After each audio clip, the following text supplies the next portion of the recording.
It was a peaceful evening, the kind that promised nothing more than the comfort of home after a long day. But for Amara Johnson, that serenity was about to be shattered in an instant. A moment that would not only change her life, but ignite a nationwide conversation about justice, power, and identity. Imagine driving home, thinking about dinner and your favorite book, when flashing red and blue lights pull you out of your thoughts. You know you've done nothing wrong, but your heart races. What starts as a routine traffic stop escalates into something far more sinister. And the twist: the officer pulling the gun has no idea who you're dealing with. This isn't just a story about a traffic stop gone wrong. It's a story about identity, prejudice, and the hidden power dynamics that govern our society. It's about a woman who stood up in the face of fear, not just for herself, but for countless others who couldn't. The late afternoon sun dipped below the horizon, painting the sky with strokes of deep orange and violet, as Amara Johnson navigated the winding suburban roads leading to her home. The hum of her sleek black SUV was the only sound breaking the stillness around her. It was a moment of rare peace, but beneath that calm, an undercurrent of tension lingered, one she had known her entire life. The world outside the car windows blurred. A picturesque neighborhood where children played, families prepared dinner, and neighbors exchanged casual greetings. Yet despite the idyllic surroundings, Amara couldn't shake the feeling that the calmness was fragile, like glass waiting to. Her hands gripped the leather steering wheel as she let out a long, exhausted sigh. It had been a relentless day at the FBI field office. Intense briefings, sensitive case evaluations, and a difficult phone call with a grieving mother whose son had gone missing. As the director of one of the FBI's largest branches, Amara carried the weight of hundreds of agents, thousands of cases, and an unspoken responsibility to lead with integrity. But beneath the badge and the accolades, she was still a black woman in America. A truth she could never escape. Her phone buzzed softly in the console. A text from her assistant. "You killed it at the board meeting today. They're calling you the Iron Lady of Justice." Amara smiled faintly, but the nickname felt hollow tonight. All she really wanted was to go home, kick off her heels, heat up leftovers, and curl up with the worn copy of Their Eyes Were Watching God that sat on her nightstand. She adjusted the rearview mirror, glancing at herself. A composed face, brown eyes framed by delicate crow's feet, and a jaw set with both strength and fatigue. Her tailored black blazer still held its crisp form, but she felt the weight of every hour she'd spent in it. And then, without warning, the peaceful scene fractured. Red and blue lights ignited behind her, flashing violently in her rearview mirror. Her heart lurched. No, not tonight. Not now. The siren's wail pierced the quiet air, reverberating through the car like a taunt. Amara instinctively checked her speed. Perfect. She had used her turn signals religiously, as she always did. Her registration and insurance were up to date. She hadn't made a single driving error. But that didn't matter. It never really did. A tightness coiled in her chest. Familiar and suffocating. She knew this drill too well. Being pulled over as a black driver in America wasn't about infractions or violations. Sometimes it was simply about being seen. Her fingers trembled for a split second before she forced them still. She signaled to the right and slowly pulled over to the shoulder, her hazard lights blinking like a heartbeat. With deliberate care, she shifted the car into park, rolled down her window halfway, and placed both hands visibly on the steering wheel. Open, unthreatening, compliant. It was a routine she had perfected since she was 16. Her mind flashed back to a moment from years ago, her father sitting across from her at the dining table, explaining the talk in a heavy voice. "If you ever get pulled over, baby, you keep your hands where they can see them. You speak politely even if they don't. You do not make sudden moves. You do not make sudden moves. You come home safe. That's all that matters." That talk had been a rite of passage in her community, a brutal reminder that the rules weren't the same for everyone. "Come home safe," she repeated the mantra to herself like a prayer. A silhouette emerged from the blinding headlights behind her. A tall, broad-shouldered white police officer, his walk slow and deliberate, hand resting on the holster at his hip. The reflective badge on his chest caught the light, gleaming like a warning.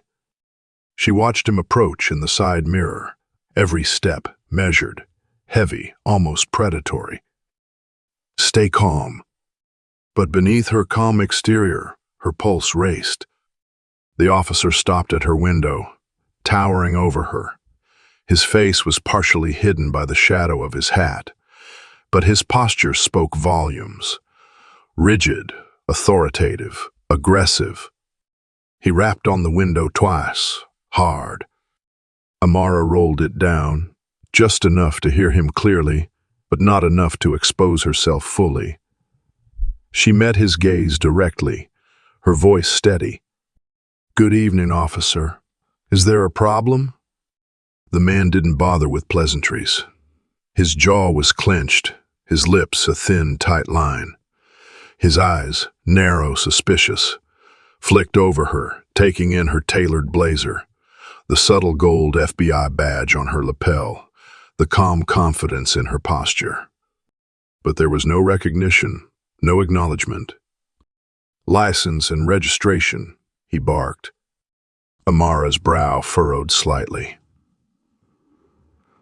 "Of course," she said, her tone respectful but firm. "May I ask why I was pulled over?" He scoffed, a smirk playing at the corners of his mouth. "You looked suspicious. Routine check?" That word again, suspicious. It clung to her like a stain she couldn't wash off. She tilted her head slightly. "Suspicious. I wasn't speeding. I used my turn signals." He cut her off sharply. "License and registration. Now."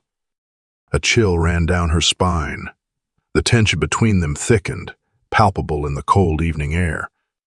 "Officer, I will comply," she replied, her voice still even. "But I'd appreciate an explanation." That simple, measured response seemed to ignite something in him. His jaw tensed, his hand rested closer to his holstered gun.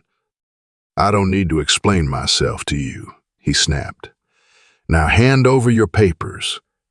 For a heartbeat, Amara considered revealing her identity, flashing her FBI credentials and ending this farce. But another thought stopped her. If I wasn't the FBI director, would I be treated the same? Would I be safe? She decided to hold back. She reached for her glove compartment slowly, narrating her actions as she did. "I'm reaching for my registration now." Her fingers brushed the cold plastic of the document holder. She pulled it out and set it on the passenger seat next to her license. But before she handed them over, she met the officer's gaze again. "My name is Amara Johnson," she said calmly.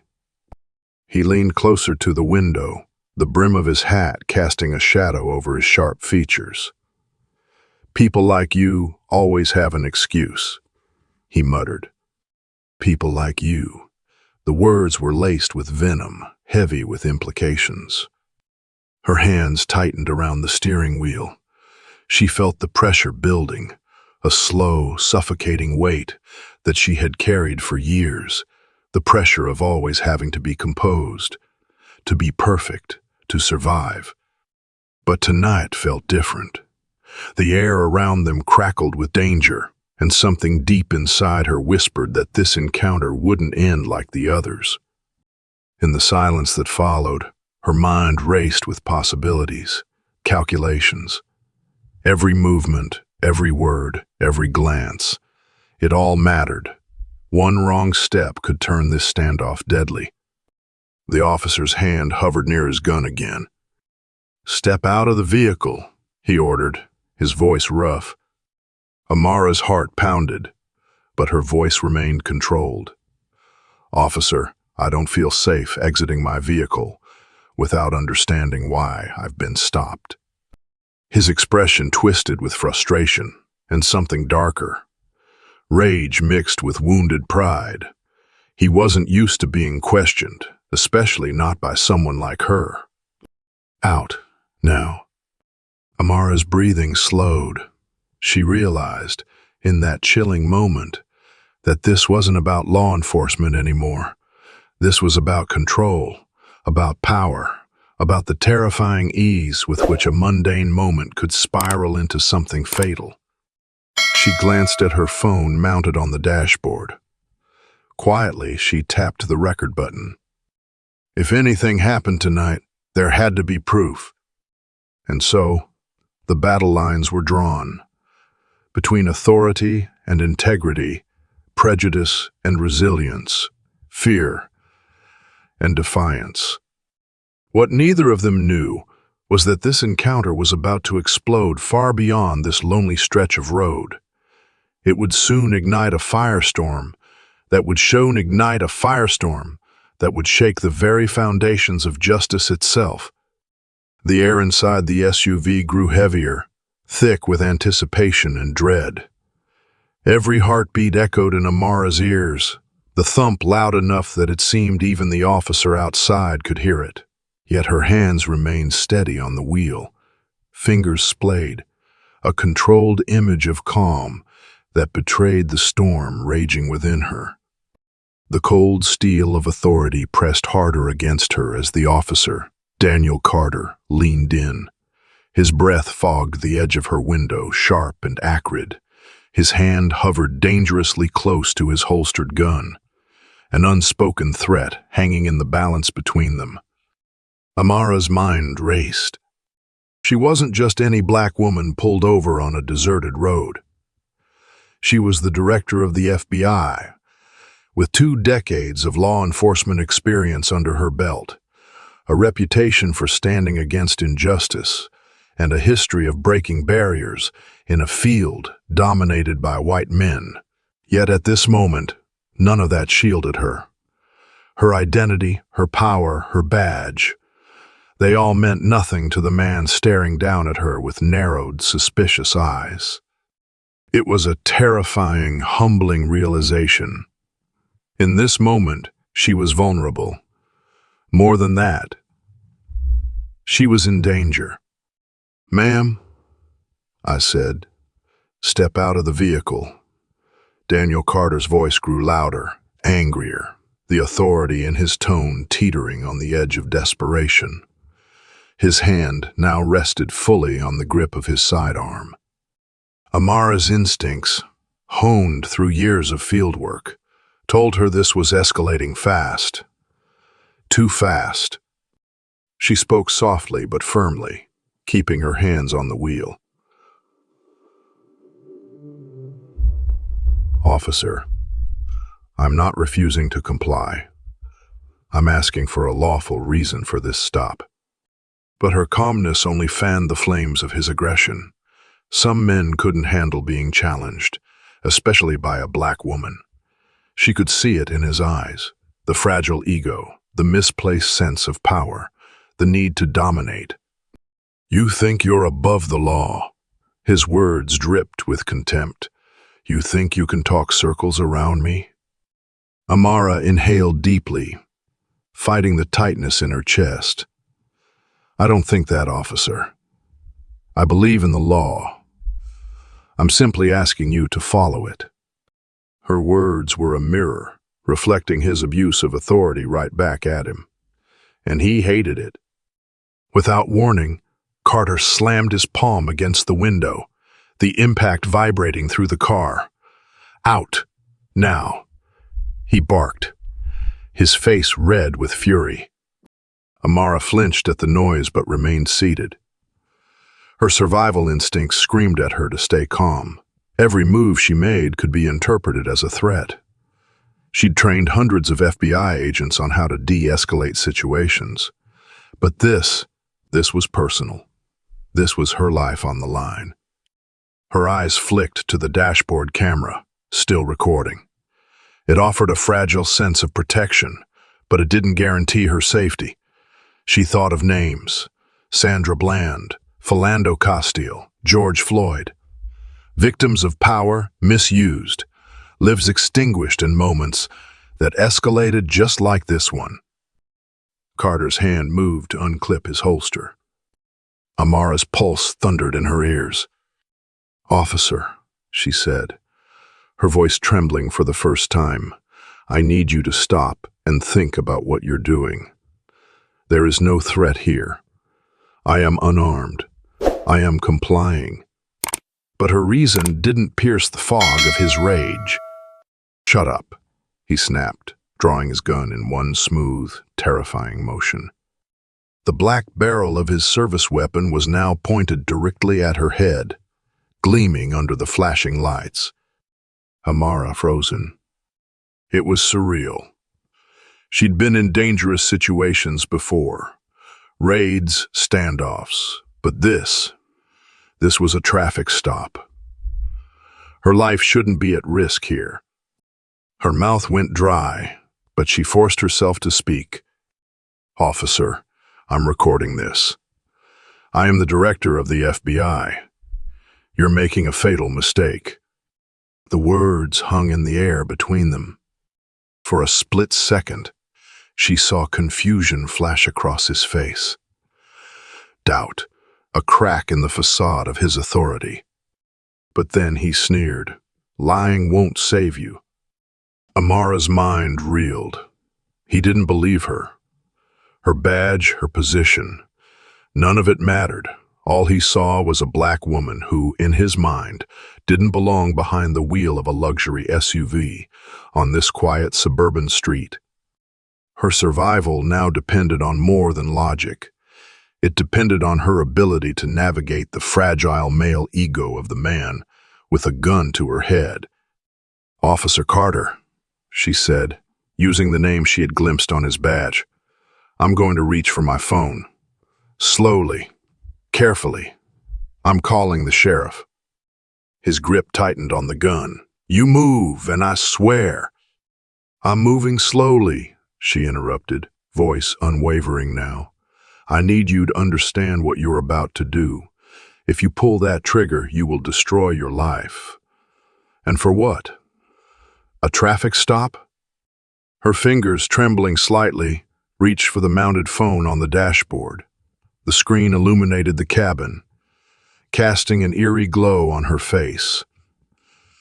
She dialed with precision, "Sheriff Grant."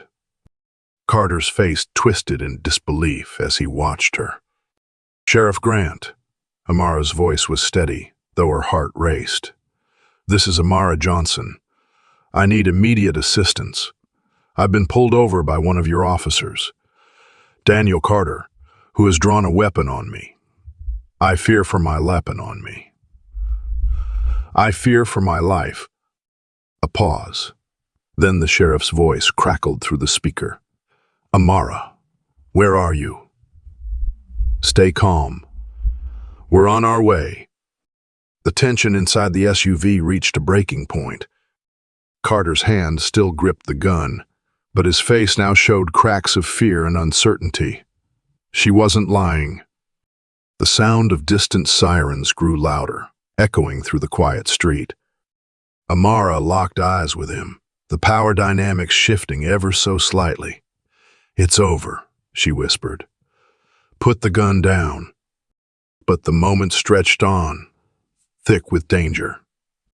The distant sirens grew louder, their sharp wails slicing through the suffocating tension like a knife. Red and blue lights reflected in the SUV's side mirrors, growing brighter with each passing second, signaling the approach of backup, an external force that could either de-escalate or spiral the situation into chaos. But inside the car, Time felt frozen. Amara sat motionless, her hands still on the wheel, her chest rising and falling with shallow breaths. The cold barrel of Officer Carter's gun remained trained on her head. Despite the approaching sirens, he hadn't lowered it. His face was a war zone of emotions. Rage, confusion, fear, all battling for dominance. Her mind raced. Would he pull the trigger out of panic, out of pride? "Officer," Amara spoke softly, voice deliberate, every word weighed and calculated. "They're almost here. Think carefully about what you want them to see." Carter's hand trembled, just slightly, but enough for her trained eyes to notice. The crack in his armor was widening. This wasn't a hardened killer. No, this was a man drowning in his own authority, spiraling deeper into a situation he couldn't control. I told you to get out of the car," he stammered. But the aggression in his voice was fading, replaced by uncertainty. Amara seized the moment. "You're scared. I get that. But I need you to see what's happening here. This isn't about me anymore. It's about you. About what you're willing to risk." "For what? A traffic stop?" Carter's jaw clenched. "I'm just doing my job." Her eyes hardened. "No, this isn't your job. Protecting, serving. That's your job. Not threatening unarmed civilians. Not pulling guns on people for no reason. You crossed a line." The sound of screeching tires filled the air. A second police cruiser pulled up behind them, lights flashing like a beacon. A door slammed. "Carter, stand down," the voice of Sheriff Grant thundered from behind. Amara didn't dare turn her head, but felt the weight of the moment shift. She saw the indecision flash across Carter's face, a choice that would define him for the rest of his life. "Put the gun down, officer." Sheriff Grant barked again, closer now. "Step away from the vehicle." But Carter hesitated, his grip still tight on the weapon.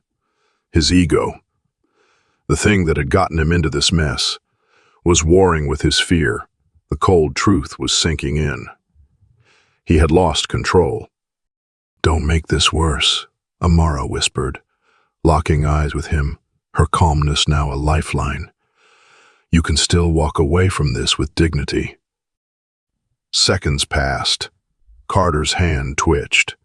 Then, in a sudden movement, he jerked the gun away and dropped it to the asphalt with a loud clunk, his chest heaving with shallow breaths. The tension broke like a dam. Sheriff Grant was at his side in an instant, shoving him away from the car. Two more officers emerged from the second cruiser, weapons drawn but trained downward, as they assessed the scene. Amara exhaled a breath she hadn't realized she'd been holding. Her hands trembled now, the adrenaline coursing through her veins finally catching up. Sheriff Grant approached her window, his face pale, eyes wide with disbelief. "Mom, are you all right?" Amara turned slowly to face him, the weight of what had just transpired crashing down on her. "I'm fine, now," she replied, her voice hoarse. The sheriff's gaze flicked to the dashboard, where her phone was still recording. She nodded. Every second, his face paled further. "I had no idea." Amara cut him off, her voice sharp now, the composure returning. "No, you didn't. And that's the problem." Behind them, Carter stood frozen as two officers cuffed him, his head hanging low in shame. The authority he had once wielded like a weapon had crumbled around him. "Daniel Carter, you are under arrest for abuse of power," unlawful use of force, and reckless endangerment. One of the officers read from the standard protocol as they led him toward the cruiser. Amara stepped out of her SUV, legs shaky but steadying beneath her. She watched as Carter was placed in the back of the police car, the very place he had intended for her. It was a twisted reversal, poetic in its justice, but hollow in its victory. Sheriff Grant approached again, his expression now a mix of embarrassment and remorse. "Director Johnson, I am so sorry. I never—" "This isn't about me," she interrupted, locking eyes with him. "This is about the system. It's broken, Sheriff. And it almost got me killed tonight." Grant swallowed hard, knowing she was right. "I'll see to it that this is handled properly." Full investigation. No cover-ups.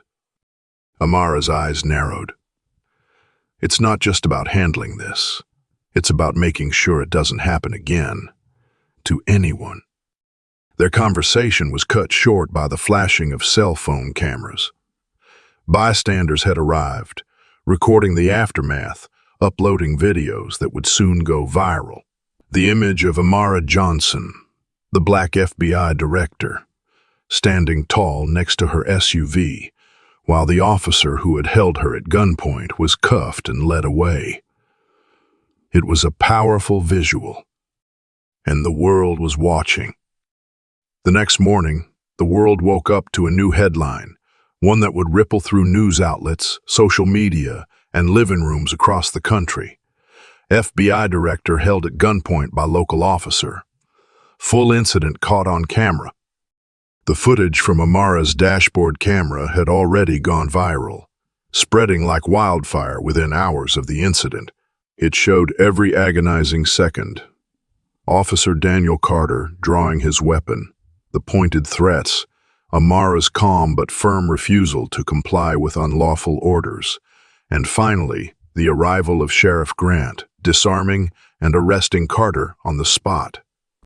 The public reaction was immediate, visceral, and divided. Some viewers expressed their horror and outrage, recognizing the systemic issues the video revealed. Justice for Amara began trending within minutes, alongside End Police Brutality and Accountability Brutality and Accountability. But others, predictably, pushed back, claiming that Carter had simply been doing his job or that Amara had provoked him by questioning his authority. The same tired narratives used to justify countless similar incidents. Amara sat in her office at the FBI's field headquarters, her phone buzzing relentlessly with calls, texts, and emails from colleagues, friends, and strangers alike. The weight of the past 24 hours pressed down on her, a mix of exhaustion, anger, and a deeper, more profound sadness. But she wasn't surprised. She had known from the moment Carter had pulled her over that this wasn't just about her. It was about the countless others who didn't have her platform, her authority, or the ability to fight back. She had survived the encounter. Many others hadn't. Her assistant, Clara, knocked softly on the door before stepping inside. "Director, the press conference is set for noon. The media's already swarming the building." Amara nodded. "I expected as much." Clara hesitated, her hands fidgeting with the tablet in her hands. You sure you want to go through with this? I mean, going public. This could get ugly. It already is." Amara's gaze was firm. "That's exactly why I have to." She stood, adjusting the lapel of her blazer, for the first time in years.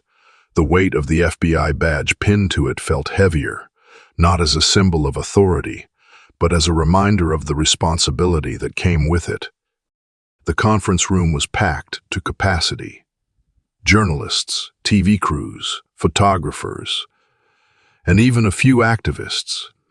The atmosphere was electric, thick with anticipation. Amara stood behind the podium, the FBI seal gleaming behind her. But today wasn't about bureaucratic formality. Today was about truth. The murmuring crowd fell silent as she approached the microphone. She took a deep breath, steadying herself. "Good afternoon," she began, her voice calm but filled with quiet power. "My name is Amara Johnson. I am the director of the FBI's Northeast Division, and yesterday, I was held at gunpoint by a local police officer during what should have been a routine traffic stop." The flashes of cameras illuminated her face, but she didn't flinch. "Let me be clear. I wasn't stopped because of a broken taillight, or because I ran a red light, or even because of a mistaken identity.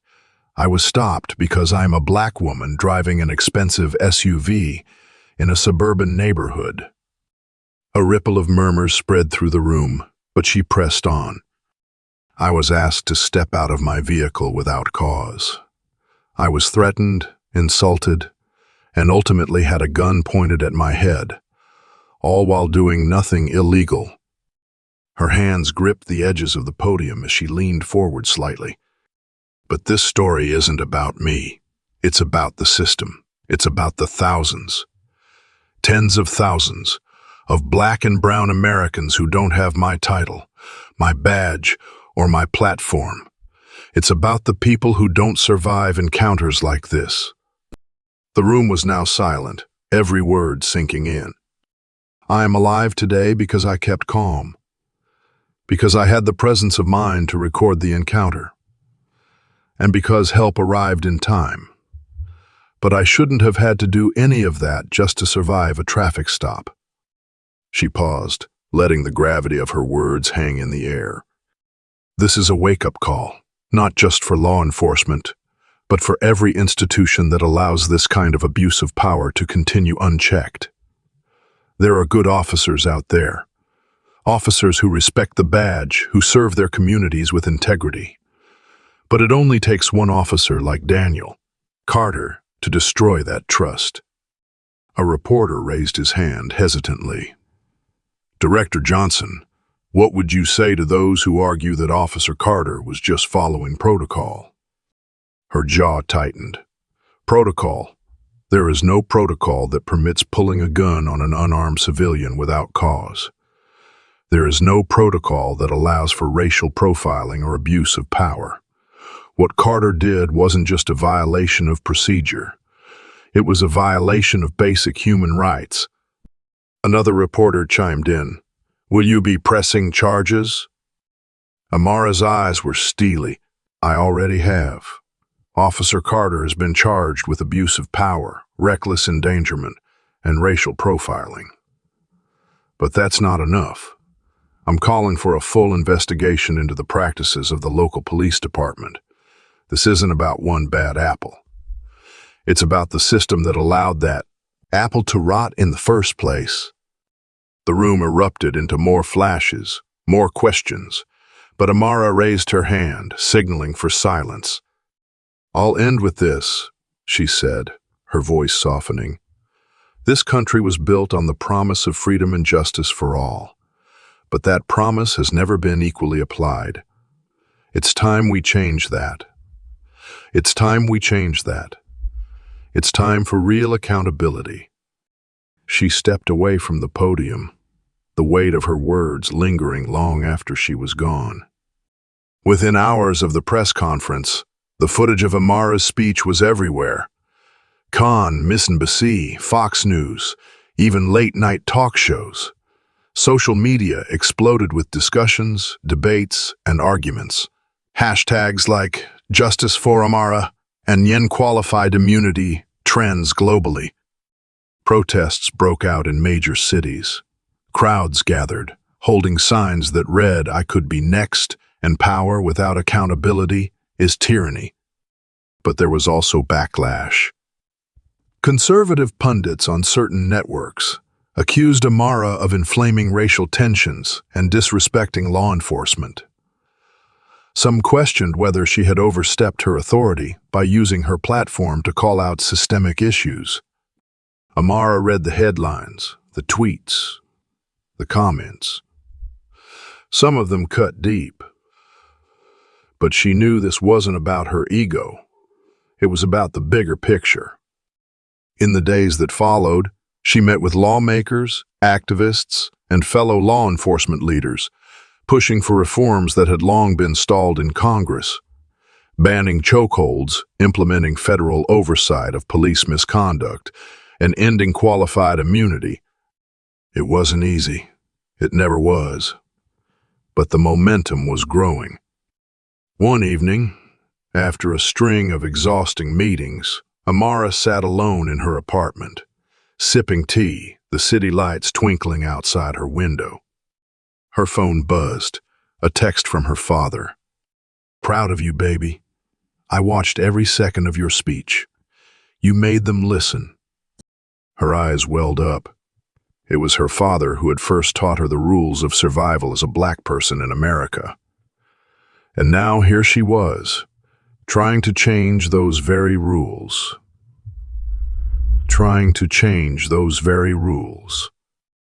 She typed back, fingers trembling slightly. "Thanks, Dad. I'm doing this for all of us." And she meant it. The cold marble steps of the courthouse gleamed under the winter sun, their austere facade reflecting the weight of the justice system. Protesters gathered outside, their voices echoing off the stone walls as they waved signs and chanted slogans.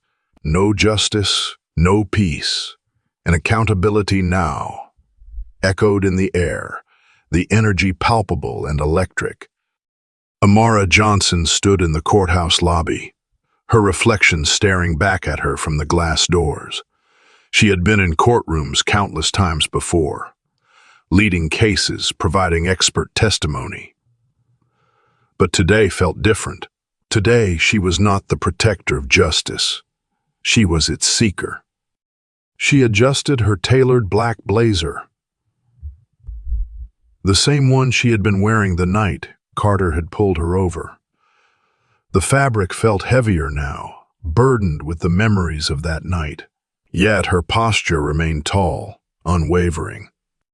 Her attorney, David Ramirez, a seasoned civil rights lawyer known for his fierce courtroom presence, approached her. "You ready?" he asked, his eyes filled with both resolve and concern. Amara inhaled deeply, feeling the tension coil tighter in her chest. "I've been ready since the moment he pointed that gun at me." David nodded, placing a reassuring hand on her shoulder. "We've got this. The evidence is solid. The video, your testimony. There's no room for doubt." But Amara knew better. In cases like this, there was always room for doubt. Room for excuses, justifications, and twisted narratives.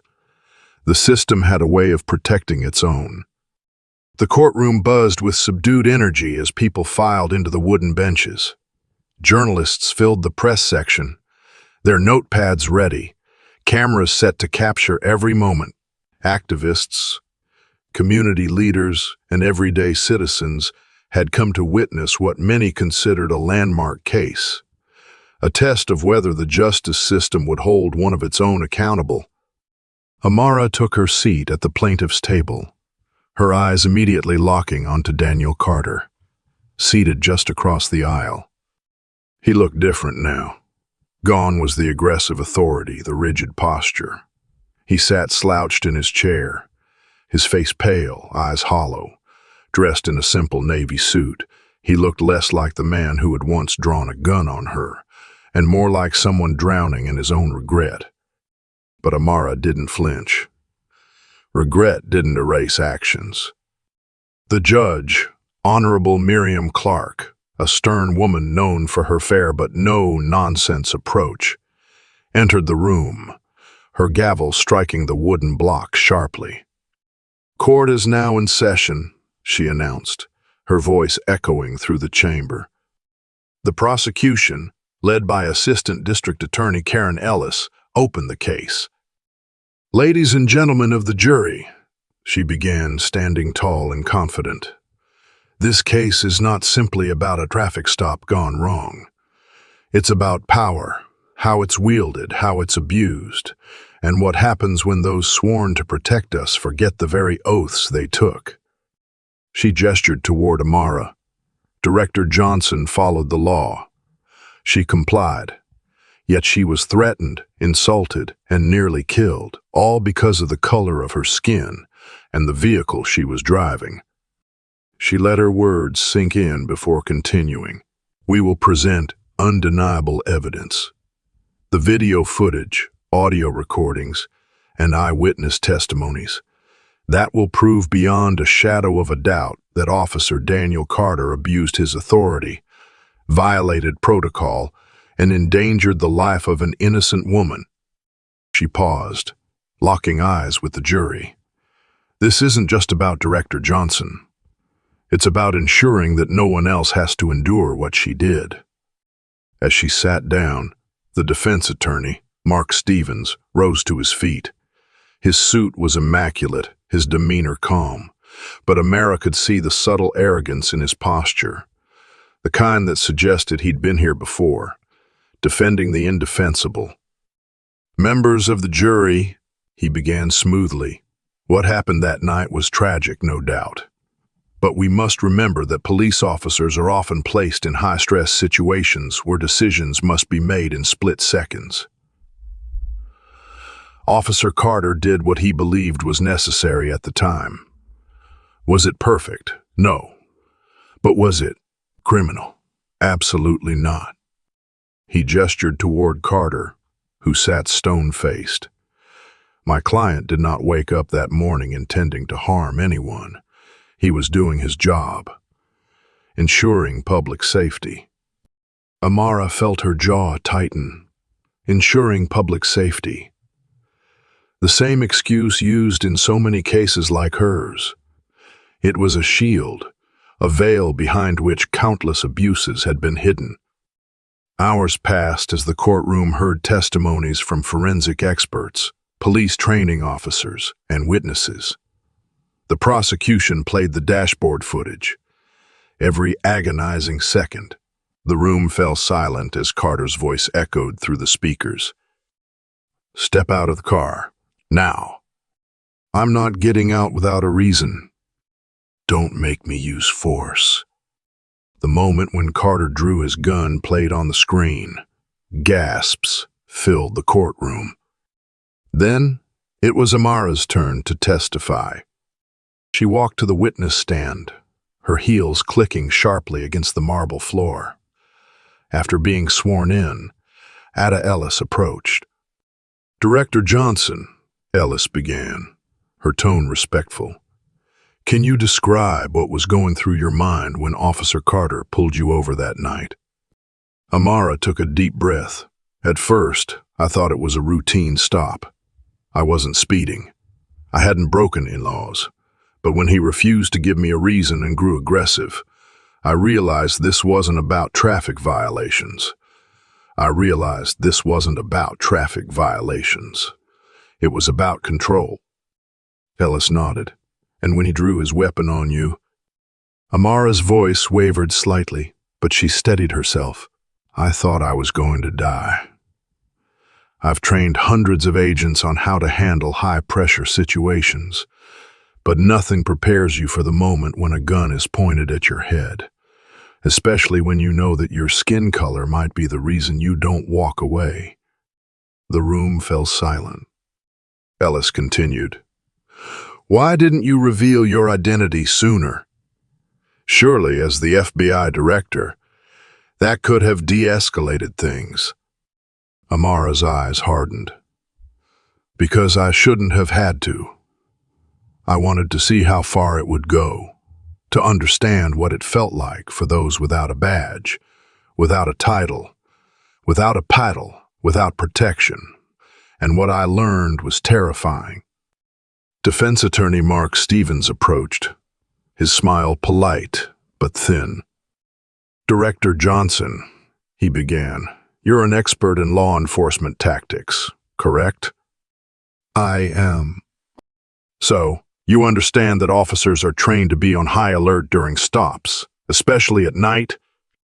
I do. He leaned in slightly. Is it possible then? Amara's jaw clenched. A threat. I was seated, hands on the wheel, complying. The only threat he perceived was based on my appearance, not my actions.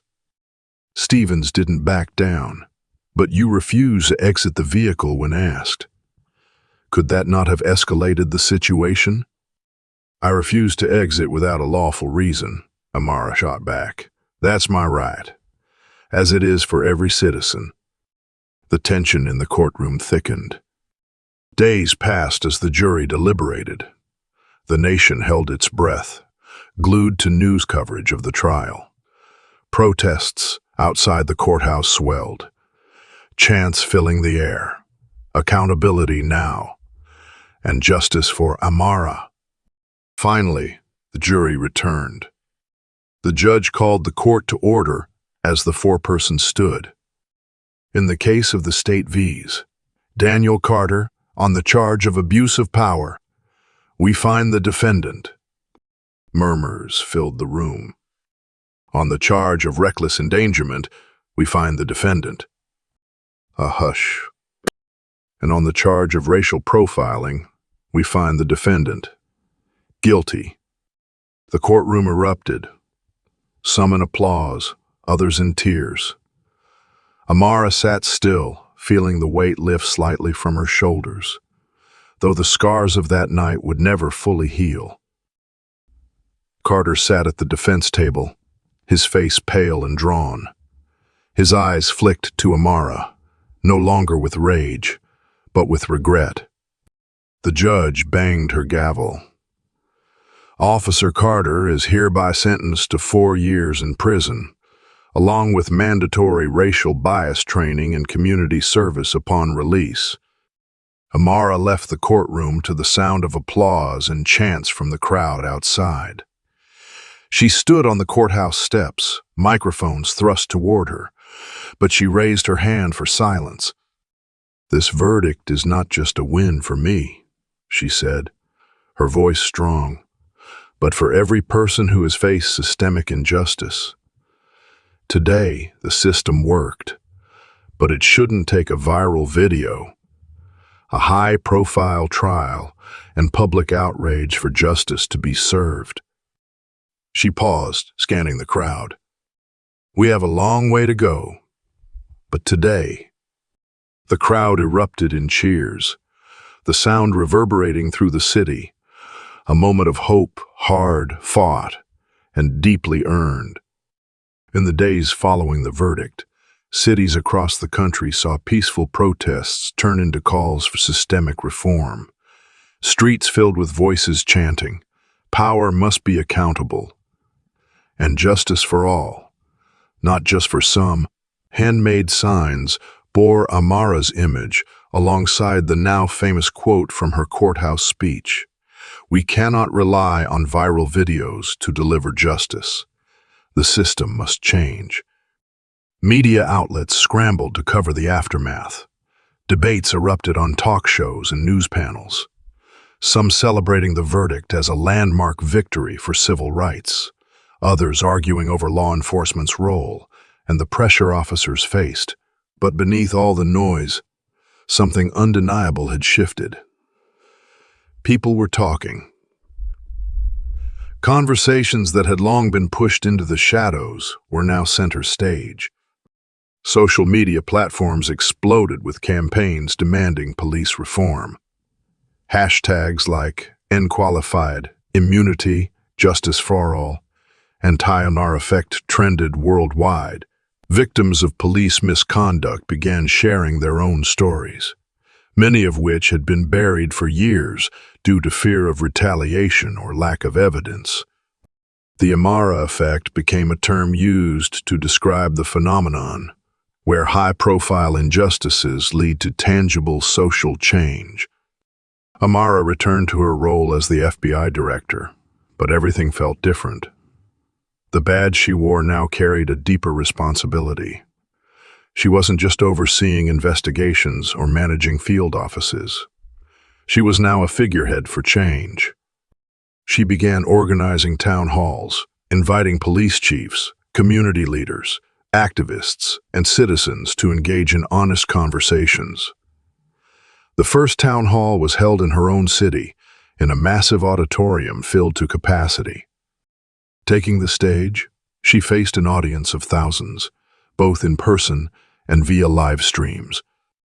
"We are here today," she began, "not to point fingers or to lay blame. We are here to ask the hard questions. How did we get here? And more importantly, how do we fix this?" A young black man from the audience stood up, his voice shaking slightly. "Director Johnson, I've been pulled over more times than I can count. Sometimes for nothing more than driving through the wrong neighborhood. I don't want to hate the police, but how do I trust them?" The room fell silent, the weight of his words pressing down on everyone. Amara took a deep breath. Trust isn't given, it's earned. And law enforcement has a long way to go to earn that trust back. That's why I'm pushing for national reforms, mandatory body cameras, bias training, and most importantly, real accountability when officers break the law. Another hand shot up, a police officer this time, still in uniform. "Ma'am, I'm proud to serve my community, but we're often forced into situations we're split.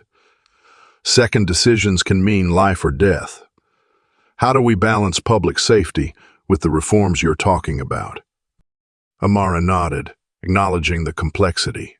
"I know the job isn't easy, but protecting the community doesn't mean operating without consequences. Good officers, like many of you, should want these reforms, because they protect you too. They separate the ones who serve with integrity from those who abuse their power." The room erupted into applause, some hesitant, others full of conviction. In a surprising twist, Daniel Carter requested to make a public statement from prison. The media buzzed with speculation. Was it genuine remorse or a strategic move to reduce his sentence? Amara received the request directly and pondered it for hours. Could redemption play a role in this story? After much deliberation, she agreed. The televised statement took place in a simple prison interview room. Carter sat at a metal table, dressed in an orange jumpsuit, his once defiant demeanor now hollowed out by months of reflection. Facing the cameras, he began. "I want to start by saying something I should have said that night. I'm sorry. To Director Amara Johnson, to the communities I hurt, and to the badge I disgraced." He swallowed hard before continuing. "When I pulled her over, I wasn't thinking about justice or public safety. I was thinking about control, about power. I let my biases dictate my actions, and it almost cost someone their life." The confession was raw, unfiltered. "I didn't see her as a person that night. I saw a stereotype. And that's the sickness in the system. We're not trained to confront our biases. We're trained to act on them." His voice broke slightly. "I deserve to be here. But I hope that by admitting this, maybe it sparks change. Maybe it sparks change. Maybe another officer will see this and think twice before pulling that trigger." The broadcast sent shockwaves through the nation. Some dismissed his apology as performative, but others saw it as a rare moment of accountability. Amara watched from her office, her emotions mixed. Could someone like Carter truly change? She wasn't sure, but the fact that the conversation was happening at all felt like a small victory. Fueled by public pressure and Amara's relentless advocacy, several major policy changes took root across the country. The Justice and Accountability Act was passed at the federal level, mandating body cameras for all law enforcement officers, and establishing independent review boards for incidents involving excessive force. Qualified immunity, long criticized for shielding officers from accountability, was restricted, making it easier for victims of police misconduct to seek justice. Police departments nationwide adopted mandatory anti-bias training, with an emphasis on de-escalation techniques and community engagement. Amara was invited to Washington, D.C., to speak at a congressional hearing where lawmakers commended her courage and leadership. "I didn't do this alone," she told the committee. "This was the work of millions of voices, voices that have been silenced for far too long." Months after the trial, Amara returned to the same stretch of road where it had all begun, the place where her life had nearly ended under the barrel of a gun. The evening air was cool, the sun dipping below the horizon, just like it had that night. She stood at the shoulder of the road, hands in her pockets, reflecting. This wasn't closure. There was no neat ending to stories like hers. But there was healing. Her phone buzzed, a text from her father again. "I watched your town hall. You're making a difference, baby. I'm proud." Tears welled in her eyes. It was moments like this that made everything worth it. Before leaving, she placed a small, handmade sign into the grass by the roadside. "In memory of all those who never got justice, may your voices now be heard." She stepped back, taking one last look before walking away, the sound of cars passing by filling the silence. Time has a way of turning moments into memories, but for Amara Johnson, the events that had reshaped her life and ignited a national conversation were more than a memory. They had become a movement. Months had passed since the trial, the protests, and the sweeping reforms that followed. Yet the echoes of that night, when a gun had been pointed at her head for no other reason than her existence, still reverberated in her mind. But now, those echoes were met with a chorus of voices calling for change, voices she had helped empower. The story was no longer just hers. It belonged to the countless others who had faced systemic injustice and had been silenced until now. In the wake of the trial and the national spotlight it brought, Amara founded the Amara Initiative, a nonprofit organization dedicated to fostering dialogue between law enforcement and the communities they served. Its mission was simple yet profound. The initiative focused on three core pillars: education and training, partnering with police departments across the country. The Amara Initiative offered comprehensive programs on implicit bias, de-escalation techniques, and cultural sensitivity. Officers were encouraged to participate, not as a requirement, but as an opportunity to reconnect with the communities they had sworn to protect. Community engagement. Regular town halls, workshops, and community events were organized, creating safe spaces where citizens and law enforcement could speak openly, share experiences, and find common ground. Policy advocacy. The initiative worked closely with lawmakers to push for further reforms, ensuring that accountability was not just a buzzword, but a foundational principle within law enforcement agencies. The organization quickly gained traction, drawing support from civil rights activists, law enforcement leaders, and everyday citizens who had long yearned for meaningful change. In one of the initiative's first workshops, Amara stood before a room filled with young people, high school students from diverse backgrounds. They were the future, and she knew that if real change was to last, it had to start with them. She shared her story, not just the trauma, but the resilience that had carried her through it. "You have a voice," she told them, her gaze sweeping across the room. "And it's more powerful than you realize. Don't wait for permission to use it. Stand up, speak out, and fight for what's right." A young girl, no older than 16, raised her hand. Her voice trembled as she spoke. "Miss Johnson, how did you stay so calm when that officer had a gun pointed at you?" I don't think I could have done that." Amara smiled softly, the weight of that question sinking in. "I didn't feel calm. I was terrified. But in that moment, I thought about everyone who had been in my position and didn't make it out alive. I wanted to survive for them, and I wanted to make sure that no one else would have to face that fear again." The room fell silent, the gravity of her words settling over them like a blanket. It was in these moments, when young people looked at her, not as a victim, but as a symbol of strength, that Amara felt the true depth of her legacy. One of the most unexpected moments in Amara's journey came months after the trial, when she received a letter from Daniel Carter's sister, Megan Carter.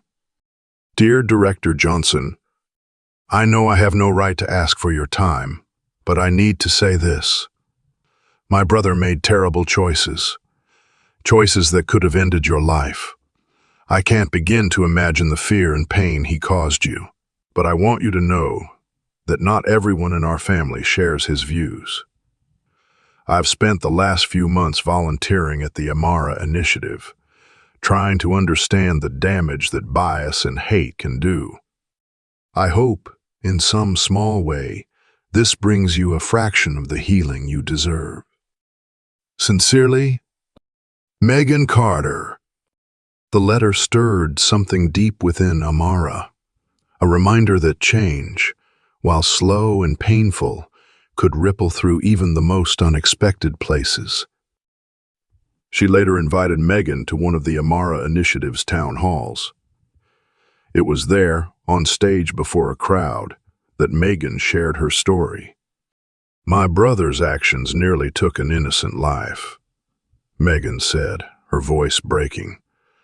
"But they also forced me to confront the biases I didn't even realize I had. We can't undo the past, but we can choose what we do with the future." The audience responded with a standing ovation, not for forgiveness, but for the courage it took to face the truth. One rainy evening, Amara found herself alone in her office at the Amara Initiative. Papers cluttered her desk, her phone buzzed with endless notifications, but she sat silently, staring out the window as raindrops streaked down the glass. It had been a whirlwind year, one filled with pain, growth, and more victories than she had dared to hope for. But in this moment of quiet, she allowed herself to feel the full weight of it all. She opened her drawer and pulled out a small notebook, one she had kept since the trial began. Flipping through its pages, she found a note she had written to herself months ago. "You survived. But survival isn't the finish line. It's the starting point." Tears welled in her eyes as she realized how far she had come since that night on the side of the road. She wasn't just a survivor anymore. She was a catalyst for change. Her phone buzzed again, a text from her father. "Heard about the new bill passed today. You're changing the world, baby girl." Amara smiled, wiping away a tear. "One step at a time, Dad. One step at a time." The following year, Amara was invited to speak at the United Nations Human Rights Conference. Her story had transcended national borders, sparking conversations about systemic bias and police reform in countries around the world. Standing on the grand stage, under the bright lights, she addressed leaders, activists, and changemakers from across the globe. Systemic injustice isn't unique to one country or one community. It's a global issue, a human issue. But the fight against it starts in our own backyards, in our own hearts. I stand here today not as a victim, but as a survivor, a fighter, and most importantly, a believer that change is possible. The crowd erupted into applause, the sound echoing through the grand hall. But for Amara, The loudest applause came from within, a quiet, steady affirmation that everything she had endured had led to this moment. Years later, long after the court case had faded from the headlines, Amara sat on a park bench watching children play. The world wasn't perfect. There were still fights to be fought, injustices to confront. But it was better than it had been.